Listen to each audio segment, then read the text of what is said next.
Welcome, and thank you for joining us for today's webinar. Interactive Display provides pilots with real-time sonic boom information, presented by NASA's Armstrong Flight Research Center and TechBriefs Media. I'm Bruce Bennett, editor of TechBriefs Media Group, and I'll be the moderator today. This webinar, which will last approximately 60 minutes, will focus on a new software system capable of displaying the location and intensity of shock waves caused by supersonic aircraft. This technology can be integrated into cockpits or ground-based control rooms to help pilots place any loud booms in a specific location, minimizing their impact in populated areas. There will be a question and answer period at the end of the presentation. If you have a question, you may submit it at any time during the presentation by entering it in the box at the bottom of your screen. Our presenters will answer as many questions as possible at the conclusion of the presentation, and participants will receive a follow-up email with instructions for downloading the presentation and viewing the archived version of the webinar. In order to view the presentation properly, please disable any pop-up blockers you may have on your browser. At this time, I'd like to turn the program over to today's speakers, Laura Phobel and Edward Andrew Haering, Jr. Hello, everyone. Thank you for joining today's webinar. I am Laura Phobel. I've been working at NASA Armstrong for a little over 20 years now. My background is in software engineering and system engineering. Recently, I've taken on the position as the NASA Armstrong Technology Transfer Officer. My office oversees the Armstrong intellectual property portfolio and also facilitates commercialization and development partnerships. On March 1st of this year, our center's name changed from Dryden Flight Research Center to Armstrong Flight Research Center. Neil Armstrong, probably best known as the first man on the moon, was also a former research test pilot at the center. Hugh Dryden will continue to be memorialized in the renaming of the Western Aeronautical Test Range to Dryden Aeronautical Test Range. For those of you who don't know where Armstrong Flight Research Center is located, we're located north of Los Angeles on the western edge of the Mojave Desert. The center is a tenant of Edwards Air Force Base. If you look at the bottom right of the chart being displayed, that's Armstrong, and we are right next to the Edwards dry lake bed, which is perfect for flight testing. Our center has a number of facility-specific capabilities and competencies, including multidisciplinary flight research, specifically technology integration of complex flight systems, and airborne remote sensing and science observations. Our facility capabilities include a diverse fleet of experimental test aircraft, unmanned aircraft systems, airborne science platforms, and range and aircraft test facilities. Our center competencies include flight safety and risk management, flight project and mission management, flight systems and test technique development, and also experimental aircraft, both piloted and unpiloted. Here I have listed the three main functions of the Technology Transfer Office. We manage the technology transfer and commercialization of Armstrong's innovations, mainly to benefit the U.S. public. We facilitate research collaborations, and most of our collaborations are in the form of Space Act agreements. And we also support the technology transfer of the innovations created from small business innovation research and small business tech transfer programs. Now, although Armstrong is a flight research center, innovations that come out of the work done here can be applied to a wide variety of applications, providing a broad range of benefits. The innovations range from control systems to sensors to software packages, and the real-world impacts of these technologies are significant.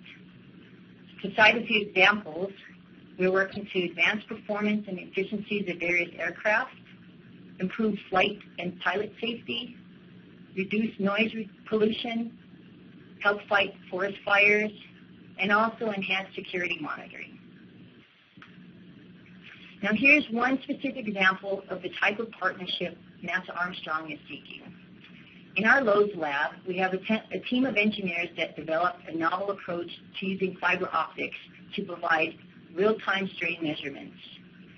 These measurements can in turn derive other parameters such as 2D and 3D shape, stress, loads, temperature, and other parameters, also including liquid level.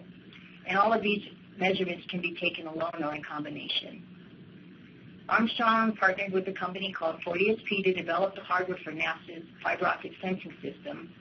40SP then licensed several of the technologies in the fiber optic portfolio and developed a lightweight, robust fiber optic sensor system that is now available commercially. The FOSS team has been recognized by a wide variety of prestigious awards, including the R&D 100 Award and 2 Federal Laboratory Consortium Awards. Another major technology our researchers are involved in is a suite of technologies related to automatic ground collision avoidance. Our research team has developed novel algorithms that enable tremendous advancements in the detail of terrain maps, which in turn can provide better data to pilots and avionics systems, helping them fly more safely and avoid catastrophic events. It's estimated that using these technologies could prevent 50 to 100 deaths each year. Now, as mentioned earlier, Armstrong is seeking partners to license technologies and to participate in collaborative research. You're welcome to get in touch with us to learn more about how we might work together. Our contact information is displayed here. You can either email us or call us directly. If you want to learn more about the program and the office itself, the URL is listed there at the bottom.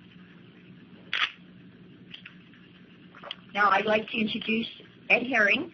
He is one of the innovators of the technology we'll be discussing today, and we refer to the technology as SysBoomDA. Ed is an aerospace engineer and the technical lead for supersonic aerodynamic research here at the center, and has served as the leader for many supersonic projects in the areas of sonic boom research, air data management, GPS, and ground-based radar. Ed and his team have developed a software system that is capable of displaying the location and intensity of shock waves caused by supersonic aircraft. This technology can be integrated into cockpits or ground-based control rooms to help pilots place loud booms in a specific location, minimizing their impact in populated areas. Armstrong is seeking partners to help us further develop and commercialize this technology. And we hope that after hearing this presentation, interested parties will contact us about opportunities for working together. Okay, now I'd like to hand out the presentation to Ed. Thank you, Laura. There's been much talk about supersonic overland flight, but there are still several issues that must be addressed. There's still several issues that must be addressed before this type of flight can become a reality. When a plane reaches a certain speed that is supersonic, a sonic boom can occur. Historically, civilian planes have generally only flown supersonic speeds over water that will not bother anyone. To fly over land at supersonic speeds, sonic booms must be matched. Sonic booms are, as the definition here indicates, a loud and sometimes explosive noise caused by a shock wave that occurs as an aircraft travels faster than Mach 1, or the speed of sound. Specifically, the shock wave forms a cone of pressurized air molecules that propagates forward and extends to the ground. As the cone spreads across the landscape along the flight path, the shock wave creates a continuous sonic boom along the full width of the cone's base. The following video demonstrates how loud sonic booms can be. If you're ready for the video to be played.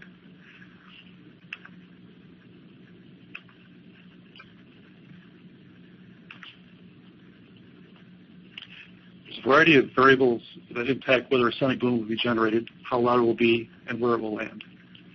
There's aircraft and engine configuration or shaping. New aircraft shaping techniques can dramatically reduce the sonic boom. Aircraft weight. The heavier the aircraft, the greater the needed lift, and this also makes the boom louder. By changing the lift distribution on the aircraft, we can make the boom quieter. It's atmospherics, the temperature, wind, and humidity. This is beyond the pilot's control, but has a great impact on the sonic boom location and its loudness. We have the aircraft trajectory, what the pilot can control, speed, altitude, dive angle, and acceleration of the aircraft. And also there's terrain and topography. Higher terrain, we get a louder boom, and the topography can also change the loudness too. Of these, The pilot can control his trajectory. The other things are beyond his control. So what can we do about sonic booms? First, we can create new aircraft designs. This approach involves developing novel aircraft shapes and propulsion systems to reduce boom noise. NASA's high-speed project is seeking to develop and validate tools, technologies, and concepts to overcome barriers to practical high-speed vehicles. And a big part of this effort is finding ways to manage or eliminate sonic booms. A key element is advanced computer-based prediction models for supersonic aircraft shapes and performance. The loud sonic booms of past and present aircraft become sonic puffs for future low-boom aircraft.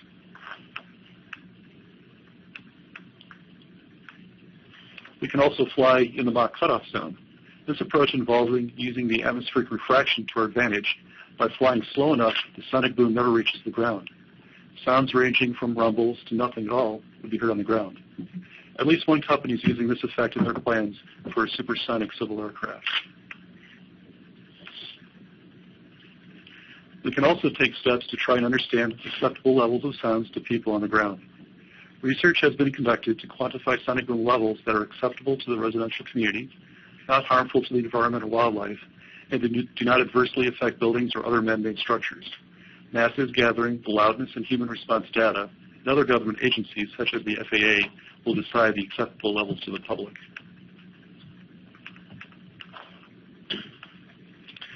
And here's the solution that we're discussing today. The sonic boom mitigation technology, which predicts the sonic booms so that pilots can take appropriate actions to place a boom appropriately or avoid it altogether. The idea was first proposed in 1994, and the concept has had a variety of stages of evolution. Today, the system calculates sonic boom locations and intensities based on aircraft-specific operation, that is, trajectory and atmospheric conditions. As the data is processed, it is shown visually on a screen, a map display. The software has been run with reported flight data as well as real-time in the control room using test flights with real-time of weather and downlink aircraft trajectory. It is currently used for planning of research flights at NASA Armstrong. The software system is capable of displaying the location and intensity of shock waves caused by the supersonic aircraft. As a result, it enables pilots to control the placement of sonic booms. They can place booms in specific locations away from populated areas or prevent them from occurring at all. It can be integrated into a cockpit or flight control room and is designed for use in real time or as a planning tool. So before we get into the details of the system we developed, let's back up a little bit and help explain how we arrived at our solution. Here's a photo that shows the propagation of boat wakes, which is very similar to the propagation of sonic boom. Disturbances in the water surface move much slower than the boat, just as disturbances in the air move at speed of sound much slower than a supersonic aircraft.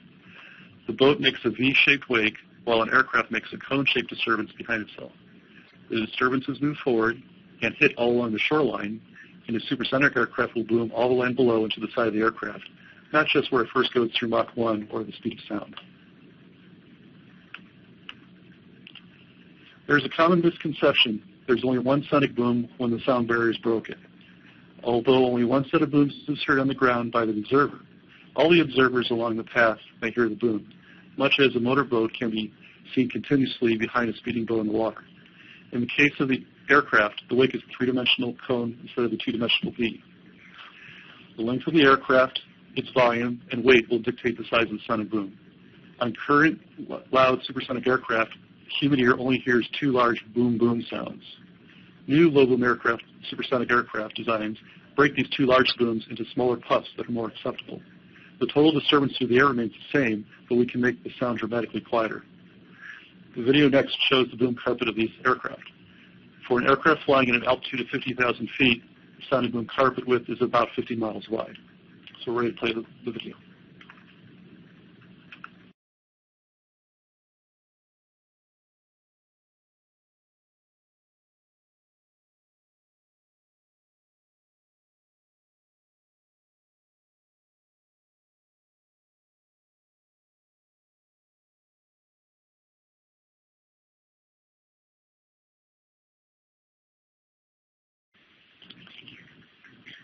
What do you think?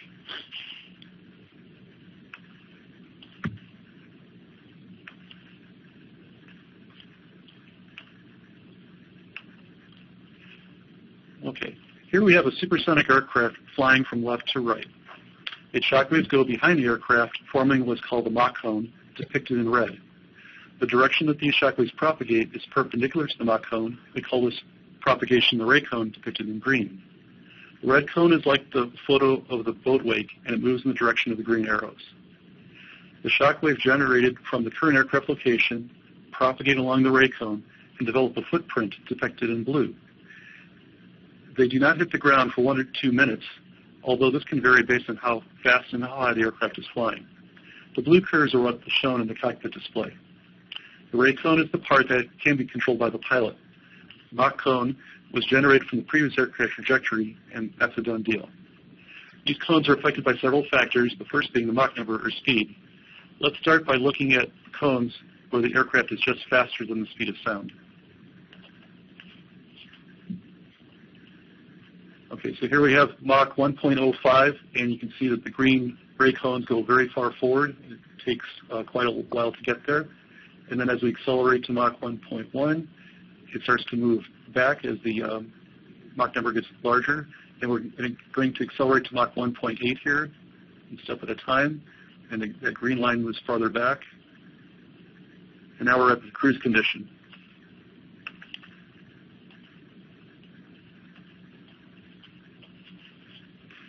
So with the aircraft acceleration, the ray cone moves aft, and with the deceleration, the ray cone moves forward.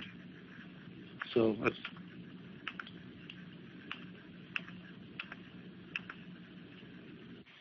deceleration,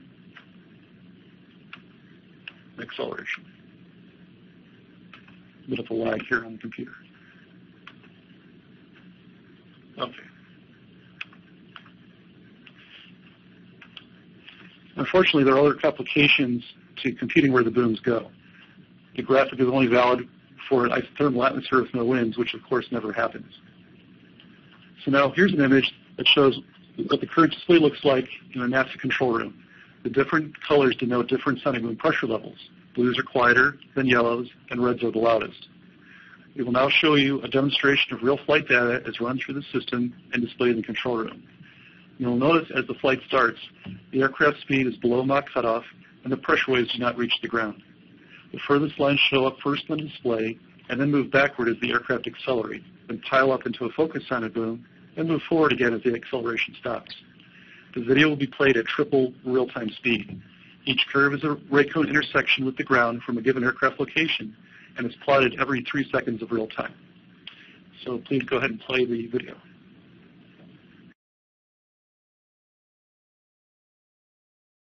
Here we have the sonic boom cockpit display as shown in the NASA Armstrong control room. This is data from actual F-18 flight for the FAINT program about a year ago. This is the ground track of the F-18, and this is the present position of the F-18. We're flying towards NASA Armstrong at Edwards Air Force Base. And I'm going to play this at 3 times normal speed. Normally the sonic boom lines show up every 3 seconds, so in this video it's every 1 second. So this is the slowest Mach number, and as it accelerates, these show up on the ground going backward, and they start to pile up here into the focus sonic boom. The different colors mean different intensities. Blue is the quieter booms, towards the red is the louder sonic booms. The width of this area here is called a sonic boom carpet, and you'll notice that there's a bit going further to the left than to the right, and that's because of the prevailing winds from left to right on this picture. Now that he's got a stable speed, these lines become more regular, more even, and we had our sensors here on the ground recording those sonic booms. After we've passed this area, the aircraft will start turning to the right, and you'll notice that it's also slowing down, so the lines become more pinched together and they turn to the right. After a while, the older ones go away so as not to clutter up the display, and he's almost near Mach cutoff. Okay, so now he's subsonic, not adding any more lines, and these lines are disappearing. And I'm going to turn around for another pass here. Because we're not talking about loud booms for the future flight.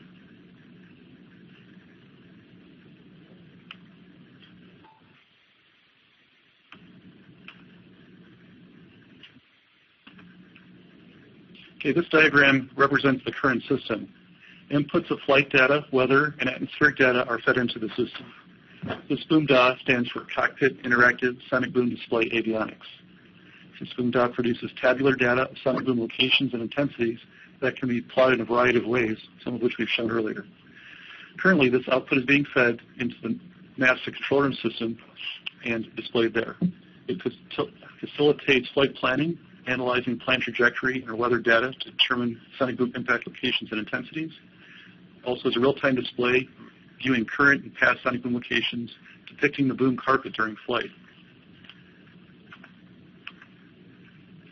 This output can also be fed into a cockpit display or air traffic controller display. And this is where we're looking for development partners to help commercialize the system and realize the future capabilities. First, in-flight predictions. Provide pilot with predicted boom carpet based on current trajectory and atmospheric data during flight, enabling real-time adjustments to ensure desired outcome. And flight management. Provide system that allows air traffic controllers to analyze flight paths for approval, monitor aircraft in flight, and review flight data to enforce regulations.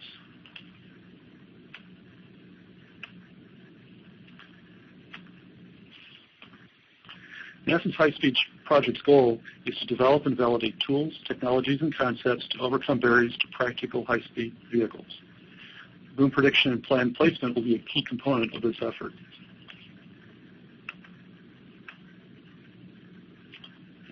Several commercial companies are working to design aircraft that can achieve overland supersonic travel. Those flying supersonic speeds will need to prove to the FAA and ensure that their booms will be acceptable levels and placed in appropriate places. Those flying in the Mach cutoff zone will need to prove and ensure that they will not generate booms at all.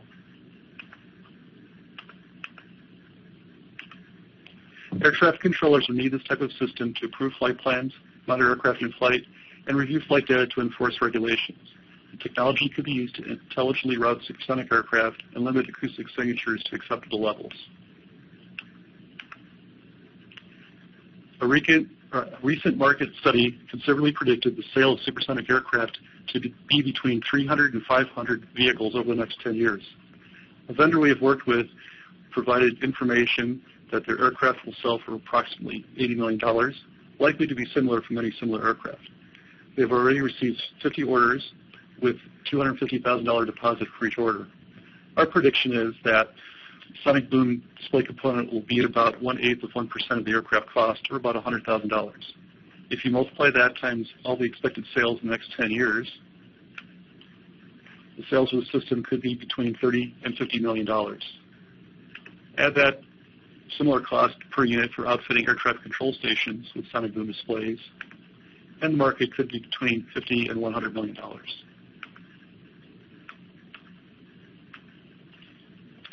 So NASA's future plans. We're going to plan to fly this display in the cockpit of an F-18 aircraft during 2014, and planning integration with a future low-boom flight demonstrator aircraft, simulator, and then eventually in the real vehicle. We're seeking partners to develop and commercialize a system that can be used for flight planning, in-flight adjustments, and flight planning and monitoring.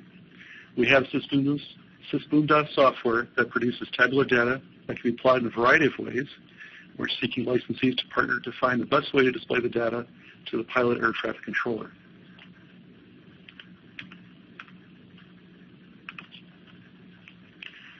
Preferably into existing cockpit displays like in the center that give value added for supersonic flight without detracting from other needed display information to minimize display clutter and task saturation. And now Laura's going to say a few more words. As Ed mentioned, NASA Armstrong is seeking partners to advance the SysBoom.DA technology and to develop commercially available product. We'd like to welcome interested parties to contact us to discuss opportunities specifically for research and development partnerships or licensing opportunities. We do have a little bit of good news. Just this week we were informed of a partnership opportunity that I'd like Ed to expand on before we close. Okay, there's an opportunity for NASA-funded development of this display. If you go to the end site, the website, and Inspires, shown here in the top line, you can download a solicitation for subtopic 2.4.1, Development and Flight Validation of a Sonic Boom Cockpit Display. The estimated level of effort is for 2 to 3 years at $350,000 per year, with one award anticipated. 2-year proposals are strongly encouraged, with the first year being concept development, and the second and any subsequent years would include flight validation. The notice of intent is due very soon, a week from today, and proposals are due on the 29th of May.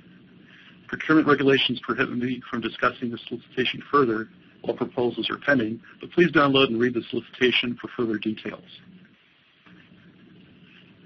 Okay, in closing, I'd like to thank everyone for attending the webinar. Once again, here's our contact information, and we'd like to invite you to contact us to inquire about how you can get involved. As we highlighted earlier, Armstrong has had some great technology transfer successes, and we look forward to adding the system technology presented today to that list. I'd like to hand it back to the facilitator. Yes. Thank you for an excellent presentation. We have a few questions from the audience. Let's see what. First question: how do you get weather or terrain data into the program? Okay. Currently in the control room, we use either weather balloon soundings or model data and load it up before the flight. But we're also looking at things we've done in the past in other research flights where the aircraft itself measures the weather, winds, aloft, and temperature during climbs and descents, and you can also share data between aircraft that are climbing and descending. For terrain, we have a database that's local to the NASA Armstrong area, the area that we fly, but any existing database could be used, and we have some ideas for additional improvements in that regard.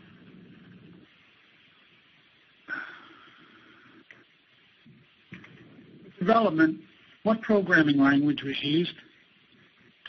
The code was originally written in Fortran, and it's recently been upgraded into C# to ISO 9001-2008 protocols. Is software customizable? Very much so. So right now, the software takes the inputs, calculates where the booms go, how loud they are, and then I think it's up to the developers to figure out what sort of mapping display and how to best present that to the pilot. Environmental impacts of supersonic aircraft, other than the obvious consequences of noise pollution and shock waves? Well, in the past to the present, sonic booms have been very loud, and that's why currently there's an FAA, there's a law against flying supersonic over land for civilian jets. The class of vehicles we're looking at will be so quiet that most of them will be unnoticed, or it might just be kind of like the noise of a car down the street closing its door. So very unobtrusive sound. The levels of which we're not quite sure yet, but we are not looking at sonic booms that will break windows like military planes of the past. These will just be small to non-existent noises. What is the level of development of the current software system? Is it ready to integrate? I mean, can the code be handed over into a plane, or is it more algorithm development needed? The code as it stands right now is ready to go in the cockpit, and we're actually just waiting for one aircraft to be available later this summer. The part that needs development is exactly how it's displayed to the pilot and doing future maneuvers for the pilot. But as far as current location of the booms, that's ready to go. We also have in the code the ability to calculate over-the-top sonic booms, where the sonic booms go up very high altitudes and refract back down, potentially 100 miles away from the aircraft. They're very low-level booms, but they can rattle buildings. So we are interested in looking at that too. What funding is available for a partner that would work with Armstrong? Well, as stated, in the solicitation for the on Inspires, there's $350,000 for each of 3 years available, and other licensing opportunities, Laura Fogel would have to answer that offline. All right. What is the likely royalty rate? I think that's it. Yeah, if you have any specific licensing questions, I would prefer that you email us. Licensing is on a case-by-case basis, and that is negotiated between the center and the licensee.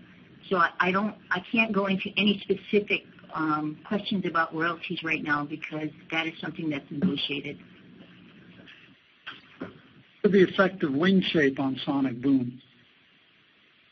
It has a great effect. The entire aircraft shape, the fuselage, the wing, the lift distribution, the propulsion system, they all have to be integrated to make a plane that's quiet on the ground. What methods do you use in the simulation? That's